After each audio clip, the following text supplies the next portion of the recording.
لیکن جب آدمی تو اوپر پڑتی ہے نا تب سمجھ میں آتا ہے۔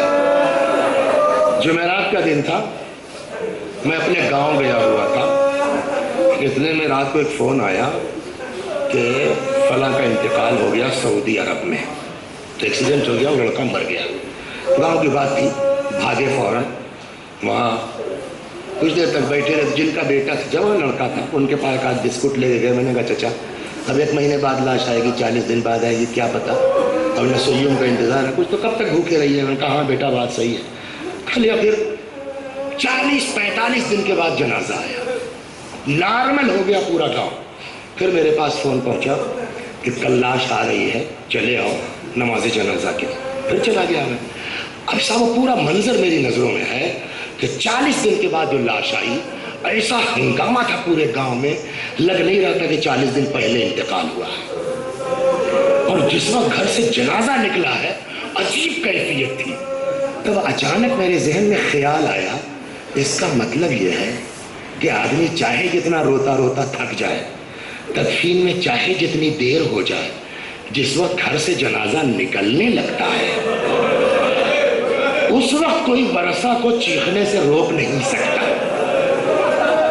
مخصوصاً اگر ماں کا جنازہ ہو، مخصوصاً اگر فاطمہ جیسی ماں کا جنازہ ہو اور حسن و حسین جیسے بچے ہوں۔ کوئی روک سکتا ہے حسن کو چیخنے سے؟ کوئی روک سکتا ہے حسین کو چیخنے سے؟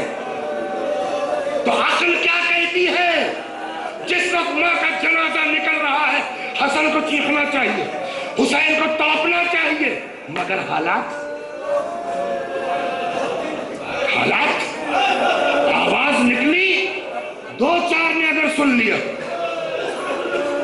شاید جنازہ نکل رہا ہے کیا، شاید لاش جا رہی ہے کیا، سب نکل آئیں گے۔ اور فاطمہ نہیں چاہتی کہ جن لوگوں نے مجھے ستایا ہو میرے جنازے میں شریک ہو۔ کچھ سمجھ میں آیا حسنین کی مجبوری کیا ہے؟ غم کہتا ہے چیخو، غم کہتا ہے تڑپو، حالات کہتے ہیں آواز نہ نکلنے پائے۔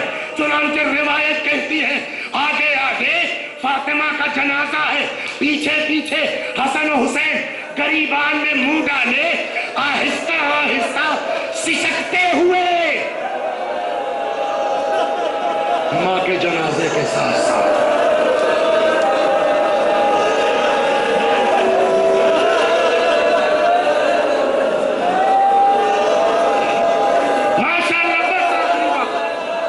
سسکتے ہوئے، غم کہتا ہے رو، حالات کہتے ہیں آواز نہ نکلے۔ آئے قبر تک پہنچے۔ اس میں کتنے لوگ ایسے ہوں گے جنہوں نے جنازوں میں شرکت کی ہے، تدفین میں شرکت کی ہے؟ سوچیے اور بتائیے ایک عورت کو دفن کرنے کے لیے کتنے محرم کی ضرورت ہوگی؟ ایک سرانے ہوگا، ایک پائٹی ہوگا، بیچ سے کپڑا ہوگا، یہ 3 تو اوپر ہو گئے نا، اور نیچے کم از کم 2۔ اس رات کی تاریکی میں 5 محرم علی کہاں سے لے کے آئے؟ اس رات کی تاریکی میں کیا کریں؟ لیکن تم کو پتا ہے اس بستر پر پڑے اتنی کمزور ہو گئی تھی فاطمہ کہ روایت کا جملہ کسی کی ضرورت نہیں تھی علی کو۔ تاریخ کہتی زہرا اتنا کمزور ہو گئی تھی کہ علی نے فاطمہ کے جنازے کو بچوں کی طرح ہاتھ میں لے لیا۔ رو لو، جتنا چیخ سکتے ہو چیخ لو، علی نے زہرا کا جنازہ ہاتھ میں لے لیا۔ قبر میں کس کو اتارے؟ حسن کو، حسین کو لے کے پہنچے، 2 ہاتھ نمودار ہوئے، علی لاؤ میری امانت میرے حوالے کر دو۔ بس ایک بات پر توجہ کر لیجئے، مجلس تمام ہو گئے۔ فاطمہ کو دفن کر دیا گیا، مصیبت تھی کہ نہیں تھی؟ غم تھا کہ نہیں تھا؟ علی چیخ سکتے تھے؟ علی تڑپ سکتے تھے؟ حالات میں نے بتا دیے۔ اگر علی چیختے زینب کو کون روکتا؟ علی تڑپتے حسین کو کون روکتا؟ ہے نا؟ برداشت کرتے کرتے میرا مولا، روایت کہتی جب زہرا کو دفن کر چکے، وہاں وہاں سے آ گئے قبر پیغمبر کے پاس.